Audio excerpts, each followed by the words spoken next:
우리가 지금 코로나 팬데믹 속에 언컨택트 사회에 지금 살고 있습니다. 언컨택트 사회가 접촉할 수 없는 사회다 보니까 계속해서 뉴노멀 시대처럼 이렇게 갈 수밖에 없는 것 같아요. 백신이 나온다 하지만 어떻게 회복될는지는 아무도 잘 몰라요. 우리 하나님께서만 아실 줄로 믿습니다. 이런 언택트 시대의 특징 중에 네 가지가 있어요. 가장 중요한 것은 뭐냐면 자국주의예요. 미국 우월주의, 중국 우월주의 이런 시대이기 때문에 언컨택트합니다. 두 번째는 이런 보건 방역 때문에 강한 정부의 압박이 있는 강력한 정부, 거대 정부의 통제 강화 시대에 와 있어요. 세 번째 특징 중에 하나는 금융경제가 축소화됩니다. 재정이 굉장히 위기 속에 오기 때문에 구심점을 잃어버려서 양극화가 발생해요. 경제적으로 양극화가 발생해서 노수 경제들, 쪽방촌, 덕거리 신들이 훨씬 더 힘들어가고 소상공인 우리 영세민들이 굉장히 살기 어려운 시대로 가고 있습니다. 마지막 중에 가장 중요한 것 중에는 디지털 빈부격차가 심해집니다. 이제 젊은 층들은 스마트폰을 통해서 얼마든지, 이제 우리 어르신들은 굉장히 힘들어가는 시대에 와 있어요. 이런 언택트 시대 속에 우리가 가장 중요하게 놓치지 말아야 될 것은 깊게 접촉해야 되는 것. 그것 딥텍트라 불러요. 접촉해서는 안 되는 시기일수록 더 깊게 접촉해야 되는 것. 그걸 딥 컨택트라 부르는데 그걸 딥텍트라 해요. 그 딥텍트가 무엇일까? 라고 하는 것을 오늘 본문의 말씀을 통해서 함께 은혜 받고자 합니다. 지금 우리 코로나19 때문에 우리 한국교회가 지금 받고 있는 통계가 지난번에 질병관리청에서 발표한 걸 보니까 교회발에 의해서 감염의 확진자가 11%입니다. 그런데 국민들에게 여론조사했더니 교회 때문이라고 하는 게 44%로 답을 했어요.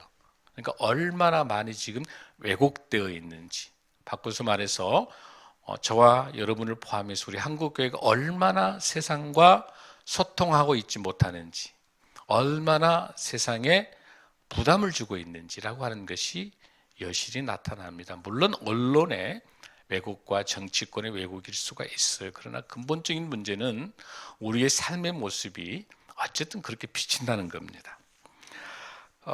지난번에 목회데이터 연구소 조사한 내용을 보니까 한국 교회가 집중해야 될 분야의 1위가 자기 교회를 벗어나서 한국 교회 전체를 하나로 바라볼 수 있는 교회의 공공성 회복이다라고 하는 것들이 40%라고 답을 했고, 믿지 않는 비신자들은 50% 답을 했어요.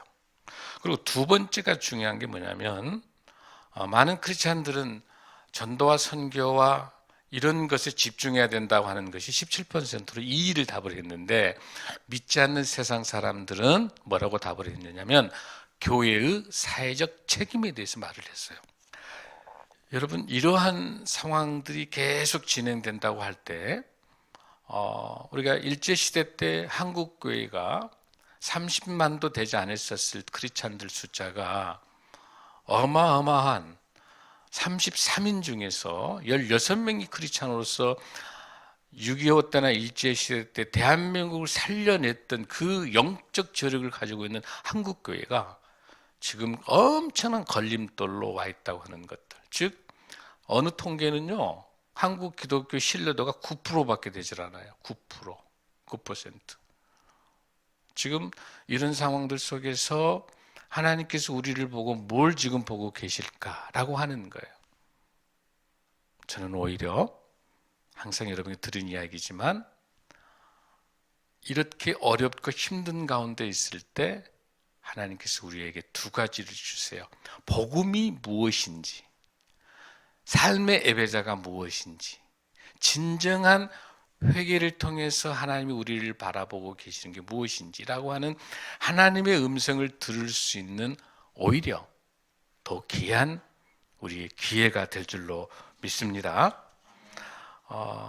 그래서 앞으로 저는 향후 5년간, 최소한 향후 5년간 팬데믹이 집중되고 있는 이 시기 때 우리 한국교회, 저와 여러분을 통해서 우리에게 집중돼야 될 설교는 뭐냐면 회개를 통해서 복음을 다시 말씀으로 회복되는 시기를 통해서 우리 삶과 세상에 소망을 주는 교회, 소망을 주는 성도, 이웃들에게 희망과 소망을 줄 수 있는 우리 성도들의 모습으로 회복될 때 하나님께서 귀하게 들어서실 줄로 믿습니다.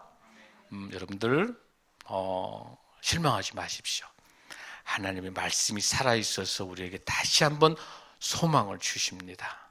이렇게 만신창이 되어 있을 때, 이 세상에 우리 교회에 대한 기대치가 없을 때 우리 한 분 한 분이 말씀으로 회복되고 복음으로 회복된다면 이 세상을 더 깊게, 더 넓게 변화시킬 수 있는 삶의 예배자가 될 줄로 믿습니다. 그렇게 해서 여러분들이 뭘 먼저 여기서 알아야 되냐면 교회의 공공성과 공교회성이 무엇인지를 조금 정확하게 알아야 돼요. 공교회성, 공공성 그러면은 교회가 어떤 사회에 참여하고 인권과 막 이렇게 생각하는데 그게 아니에요. 교회의 공공성, 공교회성은 뭐냐면 우리 아까 제가 말씀드릴 때 사도신경 할 때 잘 천천히 습관적으로 하지 말라고 그랬죠? 사도신경에 있어요. 2000년 전에 공교회성이 있었어요. 그건 뭐냐면 성령님에 따라 공교회와 성도의 교제와 그렇게 돼 있죠. 거기 공공성, 그게 공교회성이에요. 하나님은 한 분이시고 많은 교회는 보편적인 교회예요. 우리 전 세계에 있는 모든 교회는 하나예요.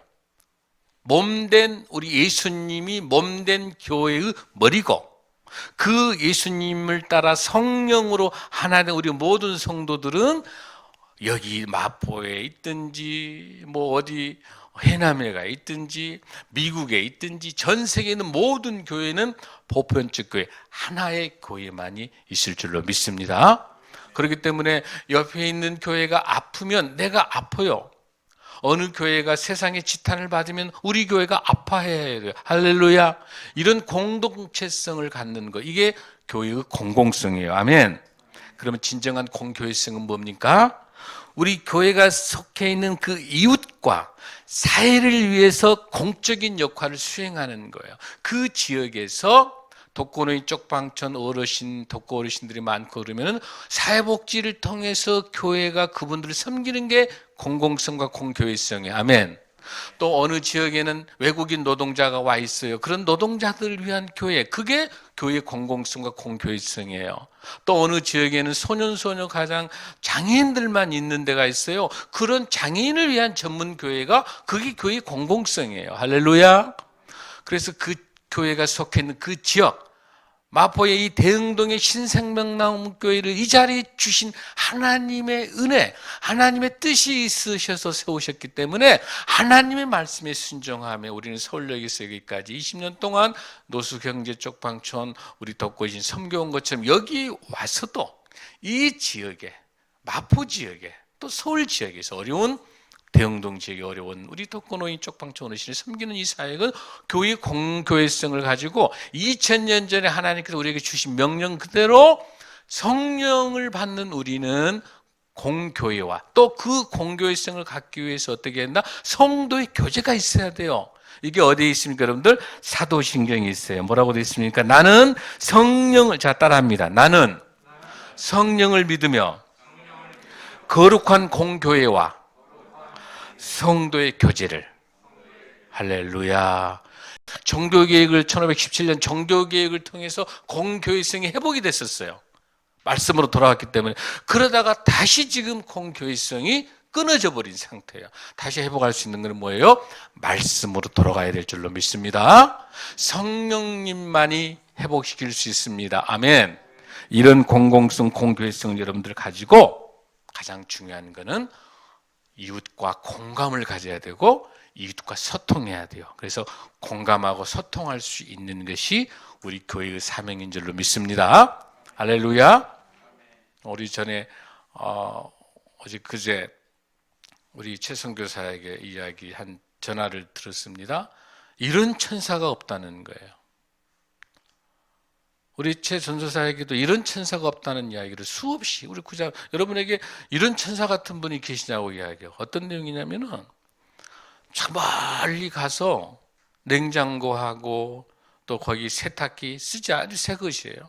근데 너무너무 소중하니까 이거를 최 선교사가 잘 아는 분에게 부탁을 해서 우리 덕구 어르신에게 쪽방촌에 계신 분이 조금만 이제 몇 달만 지나가면은 이제 조그마한 방으로 지금 현재 고시원에 살기 때문에 방으로 옮길 수 있거든요. 옮겨오게 되면 그분에게 세탁기와 냉장고를 선물하기 위해서 멀리 가서 그러니까 이 용달하는 용달차 아저씨가 어쩌면 이럴 수 있냐는 거예요. 지난번에도 우리 어르신 그 안도 어쩌면 우리 신생명나무 그런 천사만 있냐는 거예요. 할렐루야. 이게 복음입니다. 오늘 여러분들이 나는 우리 최선교사뿐만 아니에요. 얼마나 많은 우리 성도들이 삶의 현장에서 이게 교회예요. 아멘. 이게 공교회성의 신생명나무 교회예요. 할렐루야. 그래서 제가 행복하고 그래서 너무 감사해요.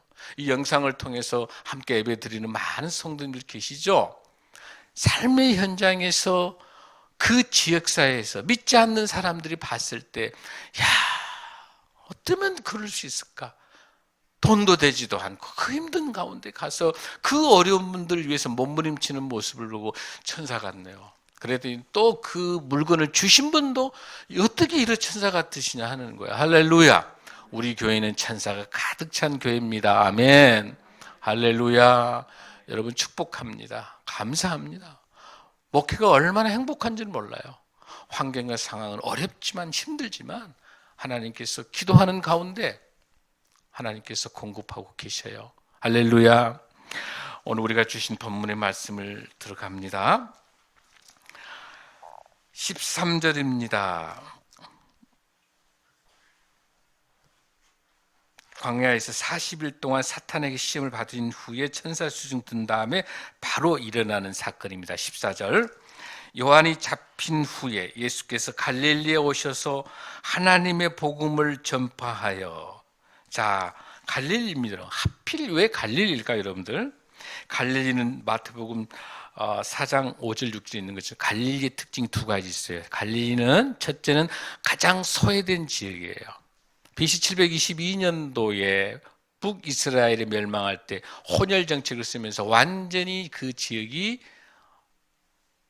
순수한 유대인이 없어요. 혈통이 바꿔지다 보니까 많은 유대인들이 저기는 이방인의 지역, 그래서 완전히 소외시켰던 것이 갈릴리예요. 그런 소외된 곳이니까 우리 예수님이 찾아가신 거예요. 아멘. 또 하나 두 번째 특징은 뭐냐면 갈릴리는요 수탈 지역이에요. 굉장히 갈릴리 그 바닷가 근처로 굉장히 비옥한 땅인데 너무나 땅이 좋고 영양이 좋다 보니까 모든 예루살렘에 살고 있는 기득권에 있는 돈 부자들, 즉 기득권자들, 권력자들이 거기에다가 농장을 만들고 수탈해가지고 좋은 농사 지어놓으면은 이 갈릴리에 있는 불쌍한 사람들이 농사 다 지어놓으면 그거를 로마가 수탈해가고 또 예루살렘에 살고 있는 귀족들, 권력자들이 다 수탈해 가는 거예요. 그러니까 전부 노예로 전락되는 그런 것. 그러니까 수탈이 있는 곳이 소외가 되어 있는 것. 그렇게 가장 소외되고 수탈한 지역에 가장 먼저 우리 예수님이 찾아가신 거예요. 할렐루야. 예수님의 공생애 중에 가장 첫 번째 간 곳이 어디냐? 갈릴리예요. 아멘. 또 예수님께서 십자가에 돌아가신 이후에 부활하실 때 다시 오셨던데도 뭐예요? 제자들 보고 다시 갈릴리에서 만나자. 할렐루야. 이 갈릴리는 소외되고 어려운 우리 이웃들, 지금 이 시대로 말하면 영적인 고아, 가부, 나그네가 있는 힘들고 어려운 영적인 고아와 가부, 또 실질적으로 육체적으로 병들어 있는 우리 어려운 이웃들, 실질적으로 배가 고파하는 곳들, 바로 이것이 갈릴리인 줄로 믿습니다. 그곳에 우리 주님이 지금 오셨습니다. 갈릴리에 오셔서 하나님의 복음을 전파합니다. 여러분, 하나님의 복음이 뭐예요? 하나님의 복음이 뭐예요? 하나님의 복음이 하나님께서 이 땅에 오셔서 우리의 모든 죄악들을 대신해서 십자가에 돌아가셔서 우리 죄를 사하여 주시고 우리를 영생에 구원해 주시는 그 복음, 할렐루야. 그 복음을 전파합니다. 그러겠지 뭐라고 말씀하십니까? 회개하라, 천국이 가까이 왔다. 즉 하나님의 말씀이 복음이고요, 우리 예수님 자체가 복음이에요. 또 예수님의 통치하는 그 영역에 우리에게 영생의 소망을 주는 것이, 구원의 소망을 주시는 것이 복음인 줄로 믿습니다. 그래서 여러분들 마가복음 1장 1절 한번 보겠습니다. 뭐라고 되어 있는가 여러분들? 하나님의 아들 예수 그리스도의 복음의 시작이라. 하나님의 아들 예수 그리스도가 복음인 줄로 믿습니다. 여러분, 예수님의 이름이 뭐예요? 예수님의 이름. 예수님 이름은 예수죠? 그럼 그리스도는 뭐예요, 여러분들? 그리스도는 타이틀이에요, 타이틀. 이 그리스도는 무슨 뜻이냐면은 기름 부은 자. 딱 세 사람한테만 주죠. 왕한테 이걸 붙일 수 있어, 왕. 그 다음에 대제사장. 그 다음에 선지자. 그러니까 우리 예수님은 뭐예요? 만왕의 왕, 선지자, 제사장, 우리 죄를 대신해서 십자가 돌아가신. 그러니까 이 그리스도란 말은 뭐냐면 기름 부음을 받은, 우리 죄를 대신하여 우리 죄를 속죄해 주실 수 있는 그리스도. 그래서 예수 그리스도란 말은 우리 죄를 대신해 십자가 돌아가시면서 우리에게 구원과 영생을 주신, 복음을 주신 예수 그리스도의 그 이름인 거예요. 아멘. 그러니까 예수님 자체가 복음이에요. 아멘. 또 예수님의 중요한 하나님 나라가 뭐예요? 하나님의 나라는 하나님께서 인류 모든 창조하신 역사들 속에서 임하시는 모든 영역, 정치, 경제, 사회, 문화, 가정, 환경, 우리 모든 영역에 하나님의 주권이 임하고 있는 것이 뭡니까? 하나님의 나라인 거예요. 아멘. 아멘. 근데 우리가 중요하게 봐야 될 것이, 하나님의 나라는 어떤 나라다? 우리가 죽어서 가는 곳이다? 가? 아니죠. 뭐예요? 하나님의, 우리 주기도문에 뭐예요? 하나님의 나라가 임하옵시며, 하나님의 나라는, 천국은 오는 거예요, 여러분들. 그러니까 하나님의 나라는 뭐냐면 과거 완료형인 동시에 미래형이에요. 이미 하나님의 나라는 와 있는 거예요. 아멘. 이미 예수님을 보내주셨어요. 예수님이 이미 오셨기 때문에 우리 하나님의 말씀에 하나님의 나라 천국은 이미 와 있어요. 그게 뭐예요? 이미 와 있는, already, 이미 와 있는 하나님의 나라. 아멘. 그러나 아직 완성되지 않았죠. 그래서 뭐라고요? 우리가 예수님이 재림해서 다시 오실 때 그게 구원이 완성되는, 지금은 우리가 구원 시대에 성령 시대를 진행하고 있는데 예수님이 다시 오실 때, 그때 구원이 완성되는 거예요. 아멘. 이미 오신 예수님, 그러나 아직 오시지 않는 예수님, 이해되시죠, 여러분들? 이미 오신 우리 예수님께서 오셨기 때문에 이미 지금 우리 이곳이 천국인 줄로 믿습니다. 그게 하나님의 나라예요. 그래서 우리가 속해 있는, 여러분이 살고 계시는 직장, 여러분이 살고 계시는 가정이 땅끝이고 가정이 천국 돼야 될 줄로 믿습니다. 아멘. 그곳에 하나님의 사랑이 넘쳐야 되고 하나님께 소망이 있어야 되고 소통하고 공감대가 있어줘서 예수 그리스도 복음이 있어야 될 줄로 믿습니다. 그러시면 뭐라고 합니까? 15절에 이르시되 뭐가 찼고 때가 찼고 무엇이? 하나님의 나라가 가까이 왔으니. 그러니까 여러분들 여기서 알 수 있는 게 뭐예요? 하나님의 나라가 우리가 죽어서 가는 곳이 천국이니까 하나님 나라인데, 여기 뭐라고 나와 있어? 하나님의 나라가 가까이 왔으니. 하나님의 나라는 어떤 것이다? 가는 곳이다, 오는 곳이다. 가는 것이다, 오는 곳이다. 하나님의 나라는 오는 것이에요. 임하는 거예요. 그러니까 두 가지죠. 우리가 죽어서 하나님의 나라를 가는 것은 죽어가는 천국이 있고, 그곳에 우리가 영원히 영생하는 천국이 있고, 지금 여기서 말하는 우리 예수님을 통해서 오신, 예수님의 복음으로 오신 우리 이 하나님 나라는 지금 현재 가까이 오고 있는. 그러니까 지금 뭘 말씀하십니까? 여기서 한번 이미 오신 예수님께서 이렇게 설명하고 계시죠. 뭐랍니까? 때가 찼고 하나님의 나라가 가까이 왔으니 뭐해라? 회개하고 복음을 믿으라. 두 가지의 선언을 하는 거예요. 때가 찼다는 것. 이 때가 찼다는 것은 뭐냐면 하나님의 때가 찼다고 하는 것이죠. 여러분들 이해되시죠? 하나님께서 때가 찬 거. 그러면 두 번째 선을 뭐가 합니까? 본문에서 뭐라고 합니까? 두 번째 뭐라고 이야기합니까? 하나님 나라가 가까이 왔다. 두 가지를 선언해 주시면서 두 가지 명령한 거예요. 무슨 명령? 첫 번째, 자, 따라합니다. 회개하라. 회개하라. 회개하라. 두 번째는 뭡니까, 여러분들? 복음을 믿어라. 할렐루야. 여러분, 여기서 두 가지 생각할 수 있는 것이 뭐예요? 복음을 믿기 위해서는 먼저 회개해야 될 줄로 믿습니다. 회개해야 될 줄로 믿습니다. 자, 그럼 여러분, 때가 찬다고 하는 것은 뭘 말하고 있습니까? 카이로스 때인데, 이거는 뭐냐면 하나님께서 정해놓은 시간에, 우리는 알 수 없지만 하나님께서 구원의 완성을 위해서 하나님께서 정해놓은 이때, 하나님께서 오는 그때, 하나님께서 다 준비하시고 기대하신 그때가 왔다는 것이죠. 그때가 왔기 때문에 우리는 어떻게 해라? 회개하고 복음을 믿어라.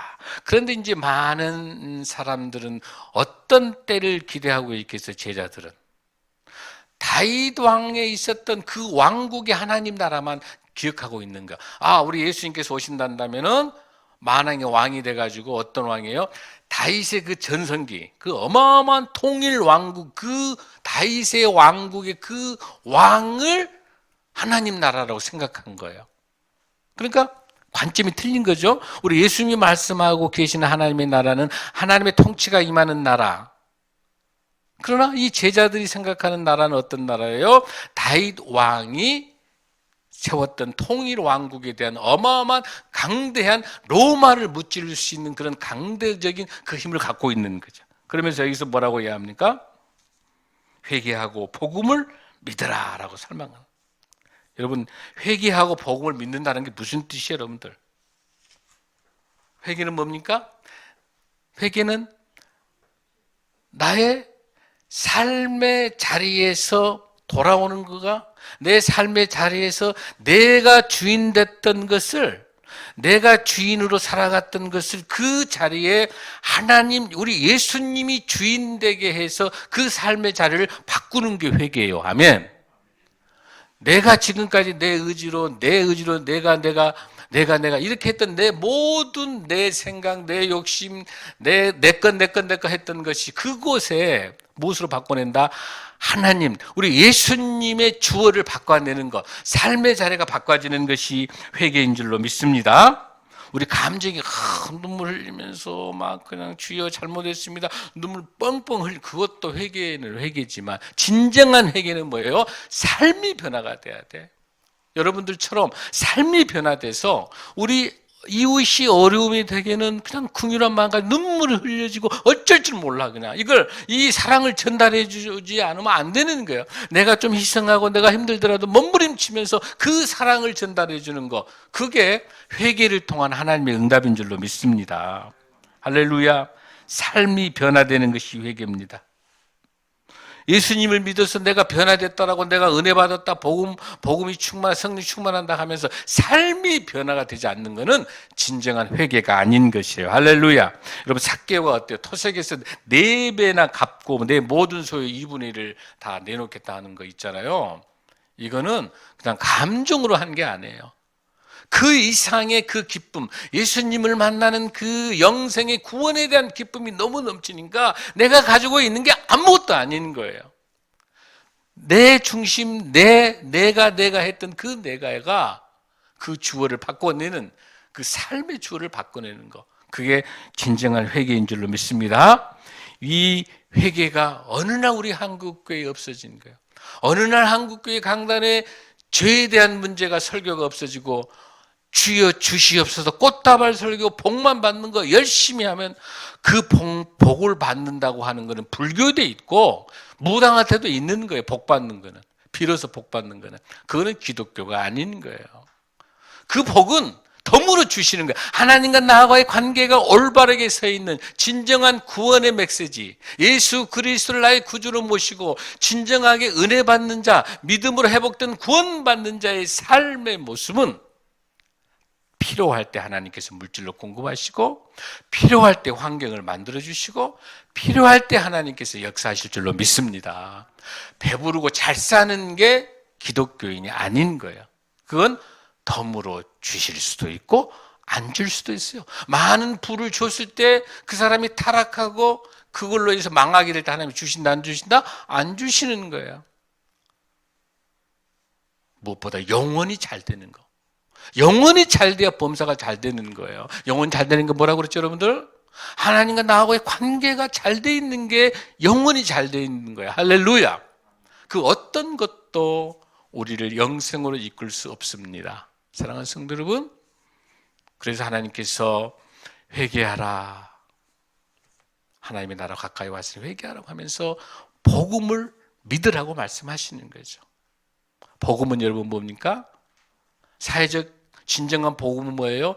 두 가지예요. 내 영혼을 회복하고 예수 그리스도를 믿고 나의 구주로 믿고 시인해서 구원받는 자, 그 구원받는 자의 삶의 모습들 속에서 진정한 믿음이 있는 거고, 그것은 나의 개인 구원에 대한 믿음이 있는 거고, 이 복음에 대해서는 양면이 있는, 그 개인 구원에 대한 그 복음이 나의 개인적인 복음이란다면, 사회가 아파해, 우리 노동자들이 힘들어해, 직장을 쫓겨난 수많은 실업자들이 있습니다. 노수경제 있습니다. 쪽방촌이 있습니다. 독거리신들이 있습니다. 아니면 우리 장애우가 있습니다. 한부모가 있습니다. 수많은 사회에 소외되어 있는 그들 속에서 그들의 아파하는 것을 같이 아파할 수 있는 것, 함께 울 수 있는 그 마음이 뭐예요, 여러분? 사회적 복음인 거예요. 복음은 하나인데 나의 개인 구원뿐만 아니라 사회 구원을 같이 가는 것이 온전한 복음인 줄로 믿습니다. 그래서 우리가 교회의 공공성, 공교회성 이해할 때 가장 중요한 게 세 가지의 공공성을 말해요. 첫 번째 뭐니까? 정의예요. 이 정의는 예수 그리스도의 정의와 공의를 나타내는 것, 그 어떠한 거짓이 없는 것, 진실된 하나님의 공의와 정의가 있는 그것이 예수님이 주시는 귀한 가치가 정의인 거고, 두 번째 공공성은 생태계예요. 천지를 창조한 하나님의 가치, 그 어떤 피조물들이 아파하는 것, 이 산이, 나무가 쓰러져 가고 꽃이 꺾여 가고 환경 오염 때문에 죽어가고 그 수많은 환경의 이런 모든 것들, 기후변화 이런 것 때문에 이 생태계가 탄식하고 있는 게 하나님의 탄식이고 우리의 탄식으로 오는 게 공공성인 줄로 믿습니다. 세 번째는 평화입니다. 함께 공존하고 함께 소통하는 진정한 평화. 이 세상이 주는 것이 아니라 하나님이 주시는 샬롬의 평화. 그거는 성령님이 주시는 평화인 줄로 믿습니다. 하나님의 가치를 통해서 생태계를 회복시키시고 예수 그리스도의 성자 하나님, 예수님을 통해서 정의와 공의의 하나님의 역사가 있는 것이고, 마지막으로 샬롬의 평화는 성령이 주신 평화를 갖는, 정의와 생태와 평화라고 하는 세 키워드가 진정한 공교회성과 공공성을 갖는 저와 여러분, 우리 한국교회의 귀한 사명인 줄로 믿습니다. 우리의 삶의 현장에서 우리도 그렇게 살아가야 됩니다. 그렇게 하기 위해서 하나님께서, 예수님께서 제자들을 불러냅니다. 이렇게 부릅니다. 16절, 갈릴리 해변으로 지나가시다가 시몬과 그 형제 안드레가 바다에 금을 던지는 것을 보시니 그들은 어부라. 예수께서 이르시되 나를 따라오라, 내가 너희로 사람을 낚는 어부가 되게 하리라 하시니 곧 그물을 버려두고 따르니라. 거기서 뭐라고 지금 말씀합니까? 지나가다가 예수님께서 갈릴리 지나가다가 제자들을 부르시는데 여기 나타나 있는 누굽니까? 시몬이 베드로입니다. 베드로와 안드레는 형제인데 이 사람들은 그물을 던지고 있는 사람인 거예요. 그 다음에 그 다음 줄 한번 보시겠습니다. 19절, 조금 더 가시다가 세베대 아들 야고보와 그 형제 요한을 보시니 그들도 배에서 그물을 깁는데, 이 야고보와 요한은 그물을 깁는 거예요. 예수님께서 부르십니다. 그물을 잘 던지는 재능이 있는 사람이 있고 어떤 사람 그물을 잘 깁는 사람이 있어요. 하나님의 사람 한 명도, 그 어떤 한 사람도 무용된 사람이 없어요. 하나님이 창조한 여러분들 한 분 한 분은 얼마나 소중한지 몰라. 얼마나 소중한지 몰라. 배웠든 못 배웠든, 부자든 가난하든, 어떤 하나님의 창조 여러분 다 소중한 거예요. 이 제자들, 그물 잘 던지는 사람, 그물을 잘 깁는 사람들을 달란트로 뽑아가지고 제자를 하나님이 삼으셨어요. 그러면서 하나님께서 중요한 말씀 우리에게 주고 계세요. 자, 여러분 본문 중에, 자, 첫 번째 뭡니까? 하나님께서 이렇게 말씀하신 17절에 나를 따라오라. 나를 따라오라. 자, 이게 하나님이 우리를 들어쓰시는 콜링이에요. 이게 소명인 거예요. 할렐루야. 나를 따라오라. 나는 능력이 없어. 나는 부족해. 어부고 아무것도 할 수 없지만 하나님이 하시면 할 수 있을 줄로 믿습니다. 소명자가 되시길 바랍니다. 아멘. 나를 따라오라. 소명자입니다. 사랑하는 성도 여러분, 콜링. 그 다음에 두 번째 중요합니다. 그 18절에 뭐라고 그랬습니까? 곧 그물을 어떠고? 버리고. 그물을 버려두고. 여러분, 버려야 됩니다.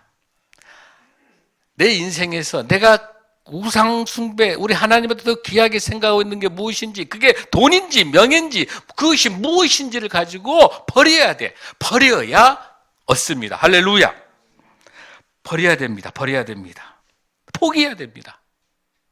여러분, 내 안에 가득 들어있는 욕심과 욕망을 포기해야 됩니다. 그래야 그곳에 우리 예수 그리스도 주님이 오셔서 나의 영이 회복될 줄로 믿습니다. 첫 번째는 콜링을 가지고 부름을 받은 제자가 돼야 됩니다. 두 번째는 버려야 하나님이 들어쓰십니다. 할렐루야.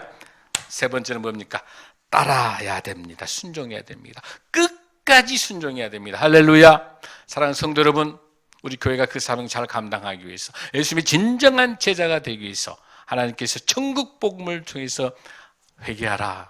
하나님의 나라가 가까이 왔다고 말씀하실 때 그 하나님의 나라, 그 천국은 지금 우리에게 주어진 우리의 가정, 우리가 함께하고 있는 우리 교회 공동체, 내가 속해 있는 직장, 이 나라, 이 민족, 이 모든 체계, 지구촌 공동체가 모두 하나 되어 예수 그리스도가 몸된 교회 주님만을 바라보면서 우리 삶의 현장에서 교회의 공공성과 공교회성을 실천하는 예수 그리스도의 순종하는 사명자, 복종하는 사명자, 끝까지 말씀 가지고 주님 따라 순종하는 저와 여러분이 될 줄로 믿습니다. 다 함께 일어나시겠습니다. 기도하겠습니다. 고마우신 아버지 하나님 감사합니다. 오늘 말씀 주신 것처럼 하나님 때가 찼습니다. 하나님께서 우리를 찾고 계십니다. 하나님, 우리 교회가 세상을 향해서 선한 영향력으로 하나님의 영광을 위해서 삶의 예배자로 살아갈 수 있도록 우리를 교회 공공성과 공교회성으로 회복시켜 주셔서 오늘 주님이 주신 말씀처럼 생태계가 아플 때 함께 아파할 수 있게 하여 주시고, 우리의 이웃이 아파할 때 함께 울고 함께 나누는 저희들이 되게 하여 주시고, 무엇보다도 하나님의 공의와 정의를 이 땅에 실현하는 그런 삶을 살게 하여 주시고, 그를 통해서 주님이 주신 진정한 샬롬의 평화, 진정한 평화를 함께 나누는 우리 성도들이 될 수 있도록 인도하여 주시옵소서. 감사드리며 예수님 이름으로 간절히 축복하고 기도드리옵나이다. 아멘.